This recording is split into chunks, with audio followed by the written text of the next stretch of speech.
il y en a peut-être parmi vous qui se souvenaient de Mathieu Vincent, qui était un membre de l'Église avec Betty ici il y a quand même plusieurs années.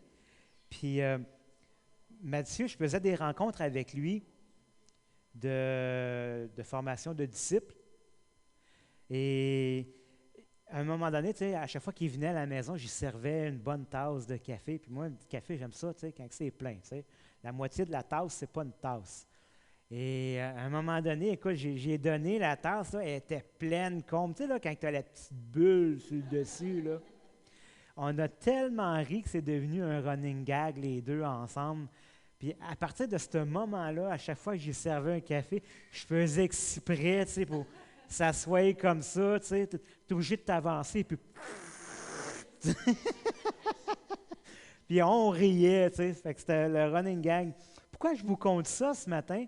C'est parce que mon message, le titre de mon message, ça s'intitule « Rempli de la présence de Dieu ». J'aurais même pu dire « Rempli à rebord de la présence de Dieu ». Et j'aimerais vous amener dans Éphésiens au chapitre 3.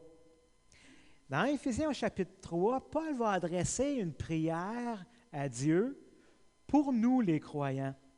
Et c'est ça qu'on va regarder aujourd'hui, la prière de Paul.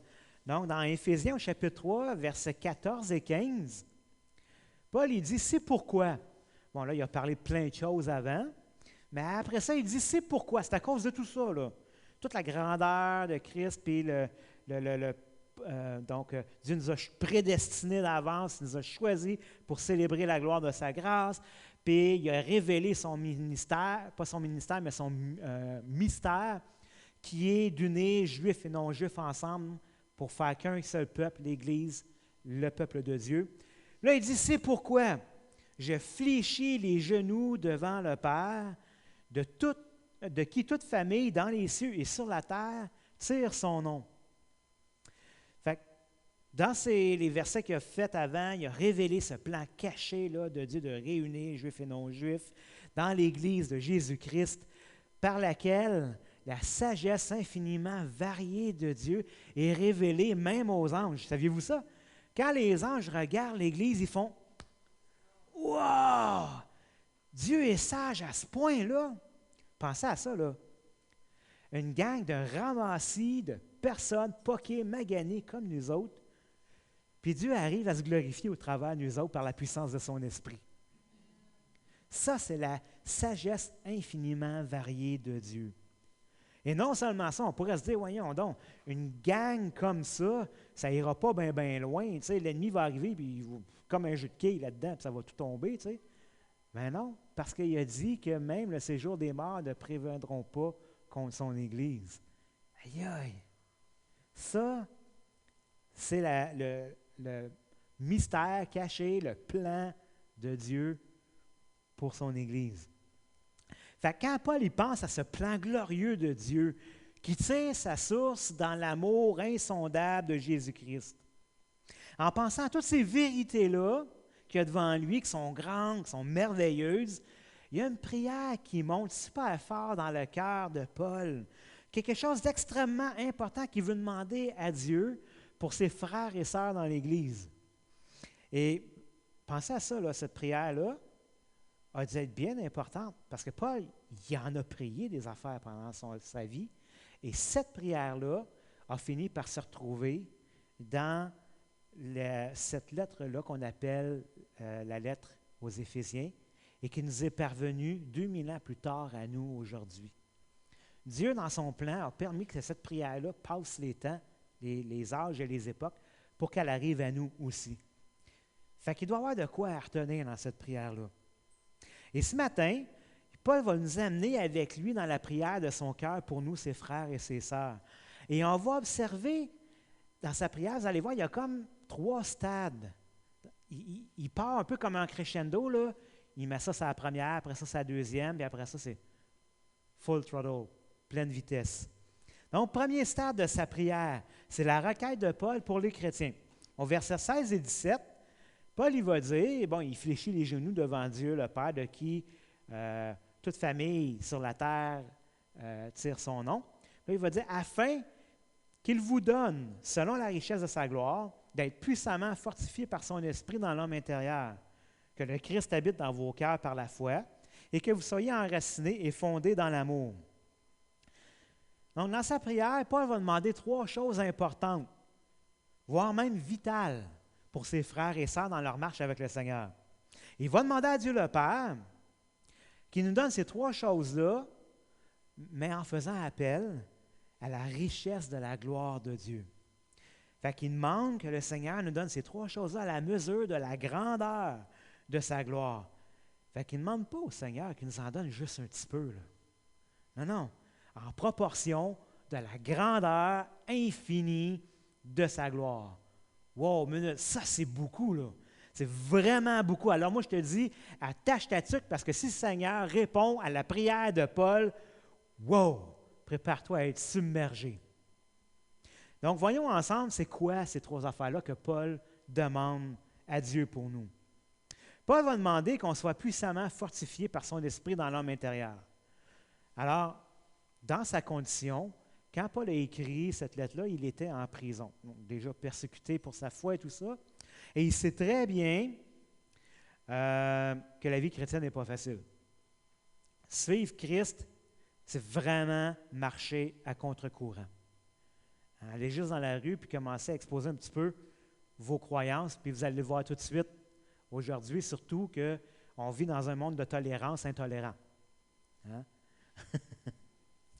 Alors, on est à contre-courant, puis c'est très bien tout ça parce que, comme j'ai dit, il était déjà en prison à cause de sa foi, puis les épreuves peuvent être décourageantes.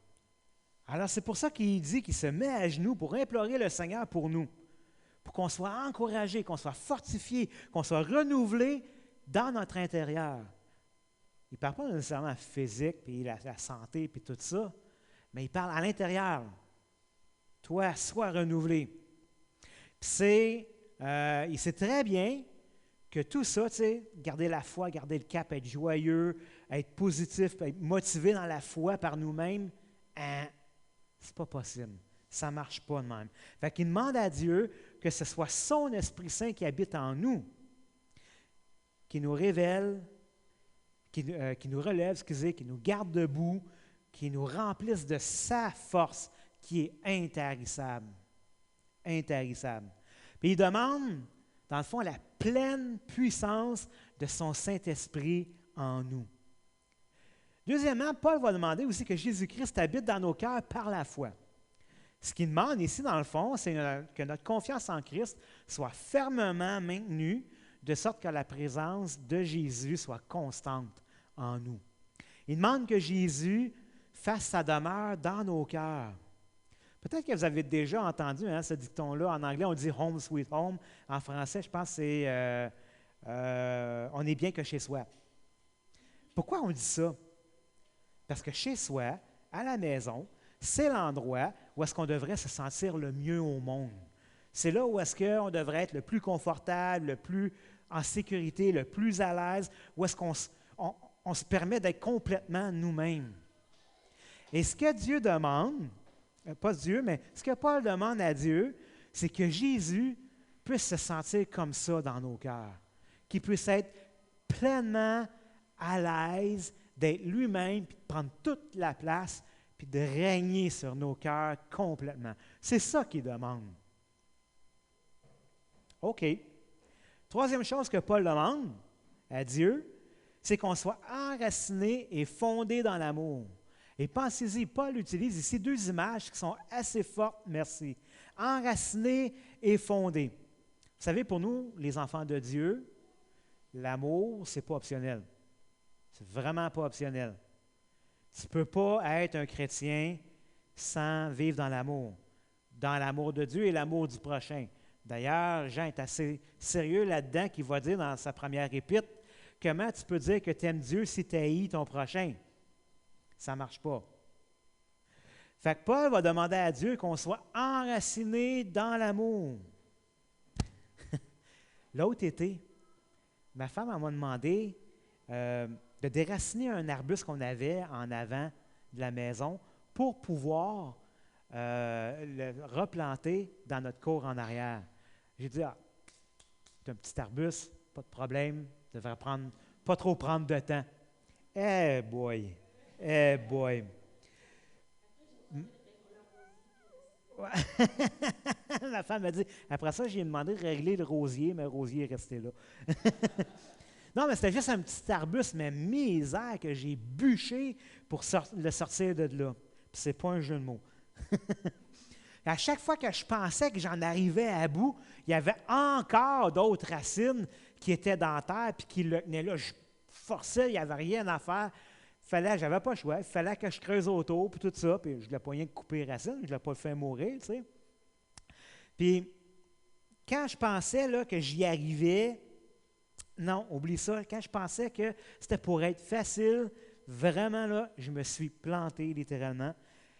C'est là que j'ai vu à quel point il y avait des racines en dessous de ce petit arbre-là, puis le Seigneur m'a montré que c'est ça que ça voulait dire, être solidement enraciné.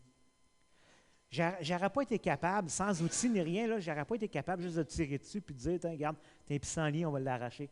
Oublie ça, ça ne marche pas. Ça, c'était pour un petit arbuste. Dans les psaumes, le Seigneur compare ceux qui se confient en lui à des chênes. Imaginez un chêne. Ça, c'est nous autres. Paul demande qu'on soit enracinés solidement dans l'amour. Puis il va employer aussi une autre image. C'est l'image du fondement solide. Vous savez, dans toute construction, une bonne fondation solide, c'est la clé pour un bâtiment qui est robuste et sécuritaire.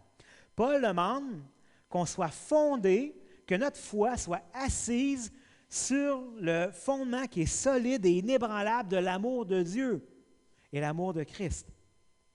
En étant enraciné et fondé dans l'amour de Christ, cet amour-là va inévitablement se dégager de nous. Tu sais, tantôt, je donnais là, l'image, là, la tasse de café là, avec la petite bulle. Qu'est-ce qui arrive si tu bouges un peu? Ça déborde partout. Bien, c'est ça qui arrive aussi avec l'amour de Christ qui est en nous. Veux pas, cet amour-là nous fait vibrer. Fait qu'est-ce qui arrive? Ça se splash partout. Il y en a partout. Puis c'est ça que Dieu veut. Assez que cet amour-là nous demande même et nous donne la capacité même d'aimer et de faire du bien à nos ennemis. Et ça, c'est pas humain. Hein? Moi, quelqu'un qui me frappe d'en face, ma première réaction, ça va être quoi? Minimum me défendre, sinon répliquer. Tu sais. Mais le Seigneur dit, non, non, non, aime ton ennemi. Maintenant, Paul, il ne s'arrête pas là dans sa prière. Il veut aller plus loin. Être puissamment fortifié par le Saint-Esprit dans notre être intérieur, que Christ habite nos cœurs par la foi et qu'on soit enraciné et fondé dans l'amour, ça, c'est juste la base. Ces trois affaires-là, c'est juste les prérequis pour qu'est-ce qui va suivre. Deuxième stade de la prière de Paul, le but de la requête de Paul. Éphésiens 18 et la première partie du verset 19. Donc, il veut ces choses-là pour être capable de comprendre avec tous les saints quelle est la largeur, la longueur, la profondeur et la hauteur et de connaître l'amour de Christ qui surpasse toute connaissance. Là, Paul, il s'en va flailler. Paul, il demande à Dieu qu'on soit puissamment fortifié par son esprit, que Christ habite dans nos cœurs et qu'on soit enraciné et fondé dans l'amour pour deux raisons. Il demande premièrement qu'on puisse posséder ces trois choses-là afin qu'on soit capable, qu'on ait cette capacité-là de comprendre et de saisir quelque chose qui est primordial pour notre relation avec Dieu.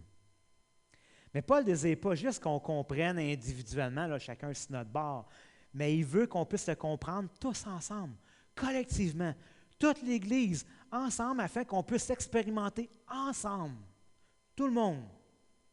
D'ailleurs, y a-t-il quelque chose de plus plate quand tu fais partie d'un groupe et tu es le seul qui ne comprend pas quelque chose que tous les autres ont compris? Oui, hein? En effet. Tu te sens-tu exclu, hein? Oui, on dirait que tu n'es pas dans le game, tu sais. Mais le Seigneur, il ne veut pas ça. Paul, il ne veut pas qu'on ne soit pas dans le game. Il ne veut pas qu'on soit exclu. Il veut que tout le monde soit dans le game. Fait qu'il demande, par ces trois choses-là, que Dieu nous accorde la capacité de comprendre et de saisir la largeur, la longueur, la profondeur et la hauteur de l'amour de Christ. Parce que dans notre faiblesse, on a des êtres qui sommes limités, notre compréhension est limitée de l'amour de Dieu. Oui, on sait dans notre tête, dans notre pensée, que l'amour de Dieu est infiniment vaste puis s'étend à l'infini. OK. Mais Paul demande qu'on saisisse l'amour de Christ, pas juste d'une manière unilatérale, pas juste qu'on comprenne que son amour s'étend de gauche, s'étend à droite, en avant, en arrière. Non, mais il veut qu'on saisisse et qu'on comprenne l'amour de Dieu en 3D. En 3D. Il ne veut pas juste qu'on comprenne la superficie. Imaginez là, que je suis en train de dessiner un carré. Je fais un carré comme ça. Puis là, je prends mes mains, puis je l'étends à l'infini. Ça, c'est la surface, la superficie de l'amour de Dieu. Mais Paul, maintenant, il demande à ce qu'on puisse saisir le volume de l'amour de Dieu. Prenez ce carré-là et montez-le en 3D. C'est ça que Paul demande à ce qu'on puisse saisir, les 3 dimensions de l'amour de Christ pour nous. Paul demande deuxièmement aussi qu'on puisse connaître l'amour de Christ qui surpasse toute connaissance. Et le mot « connaître » ici, ce n'est pas juste une connaissance intellectuelle, c'est quelque chose qui a un sens beaucoup plus profond dans le grec. C'est une connaissance qui est intime, connaissance de la personne et de l'amour de Christ. C'est une connaissance, dans le fond, qui est enracinée dans l'expérience du vécu. Parce que l'amour de Jésus-Christ est si grand, si profond, qu'il dépasse toute raison, toute logique, tout entendement humain. Fait que Paul ne veut pas juste qu'on saisisse l'amour de Christ, mais il veut qu'on l'expérimente pleinement. Ça me fait penser, j'ai lu ça à un moment donné, un vieux pasteur qui était assis en arrière dans un banc d'église, puis il y avait un conférencier qui était un athée. Puis l'athée, il était en train de donner toutes ses explications scientifiques et logiques pourquoi Dieu n'existe pas. Tu sais. Puis à la fin, il demande, y a-t-il des questions? Et ce vieux pasteur-là, il avait une pomme dans les mains, puis il dit, ouais, moi j'ai une question. Cette pomme-là, qu'est-ce que vous pouvez me dire sur cette pomme-là, monsieur le conférencier? Et l'homme, il dit, bien, cette pomme-là, elle est rouge, elle doit mesurer à peu près ça, peser tant, puis tout ça, tu sais, composée de tels nutriments ici, ça. Il dit, vous avez raison, c'est vrai, monsieur, mais vous ne connaissez pas cette pomme-là. Puis là, il prend une bonne bouchée dans la pomme. Puis il dit, vous ne connaissez pas cette pomme-là tant que vous ne l'aurez pas goûtée. Ça, c'est même affaire avec l'amour de Dieu. Parce que si tu as saisi c'est quoi, ou si tu as déjà expérimenté l'amour de Christ, tu sais très bien qu'il est impossible, dans le fond, à décrire à quelqu'un qui ne l'a jamais encore expérimenté. Parce que ça prend cette révélation-là du Saint-Esprit qui te remplit de l'amour de Christ. Puis c'est une expérience, dans le fond, il ne faut pas se le cacher, c'est une expérience qui est indescriptible, puis elle surpasse toute compréhension humaine. On n'est juste pas capable de trouver les mots justes pour le décrire correctement à quelqu'un qui ne l'a jamais expérimenté. Je me souviens à un moment donné, au début de ma vie chrétienne, j'avais une amie d'enfance. Puis toutes les deux, avant de connaître le Seigneur, on était dans le nouvel âge, puis ces choses-là. Puis elle m'a vu changer. Puis elle me dit, Éric, qu'est-ce qui se passe avec toi? Tu ne souris pas tout le temps comme avant. Avant, tu riais toujours, puis tout ça. Es-tu malheureux dans ta religion? T'sais? J'ai dit non, pas du tout. Mais avant, je souriais pour cacher mon malheur. Puis à cette heure, je n'ai pas besoin de sourire parce que mon cœur est constamment en paix. Mais comment expliquer ça à quelqu'un qui vit dans des apparences? Donc, Paul, il prie pour que Dieu nous accorde d'être puissamment fortifiés par l'Esprit dans notre être intérieur, que Jésus habite dans nos cœurs par la foi et qu'on soit enracinés et fondés dans l'amour de Dieu. Tout ça pour qu'on puisse être capable de saisir l'immensité de toutes les dimensions et d'expérimenter le plein amour de Christ qui dépasse toute raison humaine. Mais ça ne s'arrête pas là, frères et sœurs. Voici maintenant le point culminant de toute la prière de Paul. Troisième phase, l'objectif final de la requête de Paul. C'est la dernière partie du verset 19. En sorte que vous soyez remplis jusqu'à toute la plénitude de Dieu. Donc, Paul prie qu'on soit puissamment fortifié par l'Esprit, que Christ habite en nous et qu'il soit à l'aise dans nos cœurs et qu'on soit enraciné dans son amour afin qu'on soit capable de comprendre son amour en 3D et qu'on expérimente la réalité de son amour qui met au défi toute compréhension humaine. Mais la raison finale pour laquelle il prie qu'on connaisse et qu'on expérimente cet amour parfait de Christ, c'est pour qu'on soit rempli de la présence de Dieu. Mais Paul, ce qui est en tête, ce n'est pas juste qu'on soit rempli. Il demande qu'on soit rempli jusqu'à la plénitude de Dieu. Maintenant, dans le grec, le mot plénitude, ça ne veut pas juste dire plein ou entièrement plein, mais ça a aussi le sens d'intensité, genre intensité maximum. En fait, ce que Paul demande finalement, c'est qu'on soit rempli de toute l'intensité maximum de la présence de Dieu en nous.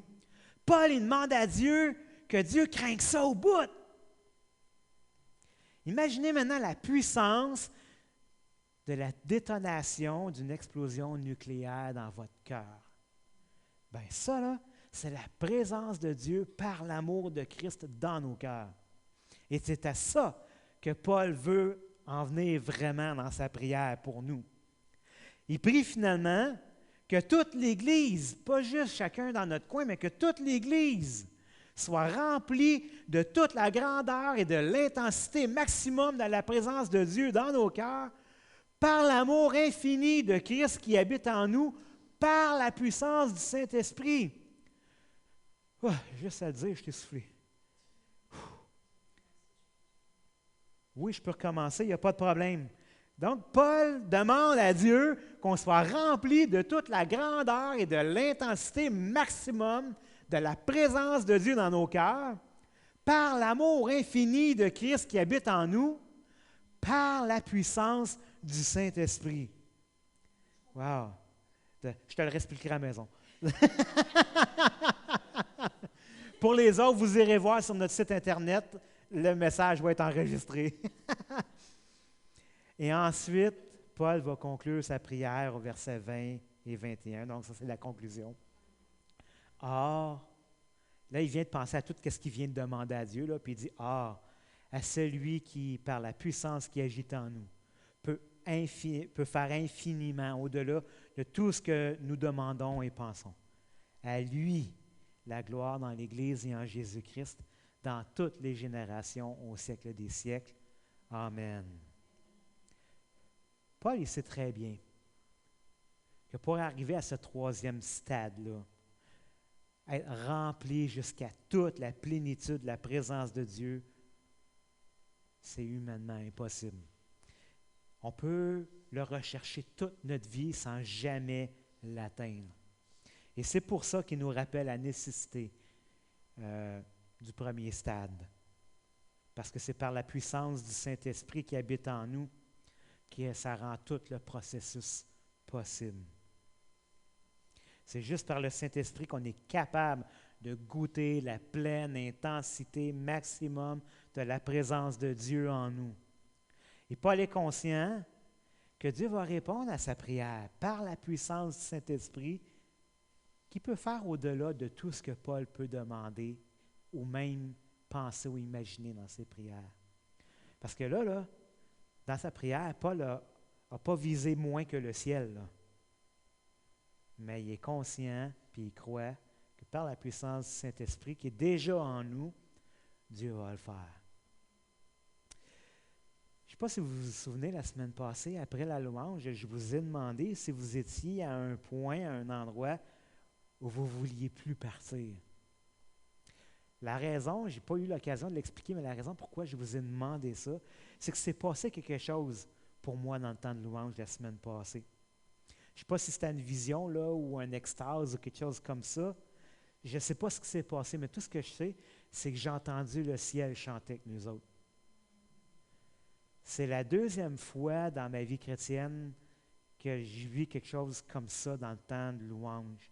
La première fois, le Seigneur il me montrait que je vais avoir une belle voix au ciel quand je vais chanter pour lui. Fait Parce qu'en ce moment, ce n'est pas le cas. Mais là, il m'a permis, écoute, je ne sais pas comment, mais j'ai vraiment entendu le ciel chanter avec nous autres. On n'était plus seuls à chanter. Puis c'était tellement beau et glorieux que j'ai juste été plus capable de chanter. Tout ce que je faisais, c'est que je riais puis je broyais en même temps. La seule affaire que j'étais capable de dire, c'était « Seigneur Jésus, wow! » Puis je broyais, puis je pleurais. Je ne me revais pas, mais proche, tu sais. Puis il y a comme eu une espèce de moment de lucidité dans mon cœur où est-ce que je voyais que toute cette glorieuse louange était à lui, puis c'était pour lui. Un peu comme Paul il vient de dire ici, hein? À celui qui, par la puissance qui agit en nous, peut faire infiniment au-delà de tout ça. À lui soit la gloire pour les siècles et des siècles. Puis je trouve vraiment intéressante cette prière de Paul parce en fait, je trouve qu'elle fait un beau reflet à cette même prière que Jésus a fait dans Jean 17, versets 20 à 23, quand il prie son Père pour ses disciples qui étaient pour rester derrière lui. Il dit, « Ce n'est pas pour eux seuls que je prie, mais encore pour ceux qui croiront en moi par leur parole. » Hey, c'est nous autres, ça. « Afin que tous soient un, comme toi, Père, tu es en moi et moi en toi, qu'eux aussi soient un en nous, afin que le monde croie que tu m'as envoyé. Et moi, je leur ai donné la gloire que tu m'as donnée, afin qu'ils soient un comme nous sommes un. Moi en eux et toi en moi, afin qu'ils soient parfaitement un et que le monde connaisse que tu m'as envoyé et que tu les as aimés comme tu m'as aimé. » Pourquoi être rempli de toute la plénitude de Dieu? C'est afin d'être un ensemble et un avec Dieu. Parce que le ciel, là, quand on va aller au ciel, ce n'est pas juste un lieu où est-ce qu'on va aller. Ce n'est pas juste des maisons d'or et des rues d'or, tout ça qui nous attend. Non, parce que le point culminant, l'affaire principale qu'il va y avoir dans le ciel, c'est qu'on va être avec Dieu. On ne sera pas juste dans la présence de Dieu, on va être avec Dieu. On va être un avec Dieu. Ce passage-là, là, c'est la deuxième semaine qu'on est allé à Patmos, Jean 17, versets 20-23. Le prédicateur a prêché là-dessus vers la fin de la semaine. Puis je vais être honnête avec vous, là, c'est la meilleure prédication que j'ai entendue sur qu'est-ce qui nous attend au ciel. J'ai prêché quand même souvent, mais j'ai jamais réussi à mettre le doigt dessus autant que quand il a prêché ça. Fait que je vais m'essayer à un moment donné de reprendre ce passage-là et de l'amener à l'Église. Vraiment, là, ça m'a fait comprendre quelque chose de plus de notre filiation avec Dieu. Alors, par rapport à la prière de Paul, ma question pour vous ce matin, est-ce que vous voulez vous joindre avec moi dans cette prière de Paul? Parce qu'elle est encore actuelle aujourd'hui, là. Voulez-vous expérimenter tout ça, tous ensemble? Est-ce que vous voulez prier cette prière cette semaine pour vos frères et sœurs dans l'Église? Pas juste pour vous, mais principalement pour les autres. Fait que si on est plusieurs à prier cette prière-là pour les autres, ça veut dire qu'on va tous prier les uns pour les autres et on va tous être couverts par cette prière. Voulez-vous demander à Dieu, notre Père, que tous ensemble, on soit puissamment fortifiés par le Saint-Esprit, qu'on soit habités dans notre cœur par la foi, qu'on soit habités par la présence de Christ et qu'on soit tous enracinés et fondés dans l'amour de Dieu, afin de pouvoir expérimenter l'amour infini de Christ dans toutes ses dimensions. Voulez-vous aussi vous joindre à moi dans cette prière de Paul pour que lorsqu'on soit arrivé là, à ce stade-là, qu'on soit tous remplis de l'intensité maximum de la présence de Dieu dans nos cœurs. Maintenant, imaginez qu'est-ce qui peut arriver si on est tous unis, ensemble, remplis dans l'amour de Christ et de la présence de Dieu de cette façon-là. Imaginez. Hey boy! Frères et sœurs, attachez votre sucre avec de la broche parce que ça va déménager, je suis certain. Dieu va faire des grandes choses en nous, à travers de nous et autour de nous. Déjà, on en entend parler des belles affaires, des miracles que Dieu est en train de préparer, de mijoter. Ça bouille dans le chaudron, là. Fait qu'imaginez. Ça vous donne envie de prier? Oui? OK. Amen. Ah, Seigneur Jésus, oui, j'ai l'impression que Paul, quand il a prié cette prière-là, il était comme dans une espèce d'extase. C'est clair qu'il était rempli de la présence du Saint-Esprit, puis que cette prière-là ne venait pas de lui, mais venait de toi. Et c'est une prière qui est peut-être un peu difficile à saisir dans tout son ensemble, puis dans toute sa profondeur. C'est tellement gros, Seigneur, mais on te demande que toi, Seigneur, par ton esprit, tu nous fasses comprendre, puis qu'on puisse l'expérimenter. Puis pas chacun dans notre coin, mais tous ensemble, Seigneur Dieu. Ton plan que tu avais initialement pour l'Église, là, on te demande, Papa, qu'on puisse le vivre ensemble, puis que les gens autour de nous puissent le voir et disent, OK, il y a quelque chose là qui se passe, puis je veux savoir c'est quoi, parce que moi, je ne connais pas ça, je ne vis pas ça, puis je ne l'ai jamais vu ailleurs autour de moi non plus. Comme dans le chant qu'on a chanté tantôt, Seigneur, This light of mine, cette lumière qui est en moi, c'est ta lumière. Puis on a vu, Seigneur, que partout autour, c'était les ténèbres, sauf là où la lumière passait. Seigneur, que l'Église ici, toute l'Église, soit ta lumière dans ce lieu de ténèbres qui nous entoure. Seigneur, attire les hommes à ta lumière. Fais-leur connaître ta lumière. Fais-leur vivre dans ta lumière, Seigneur. Et nous, qu'on soit simplement des instruments dans tes mains. Au nom de Jésus. Ah oui, et garde nos cœurs dans la lumière. Amen.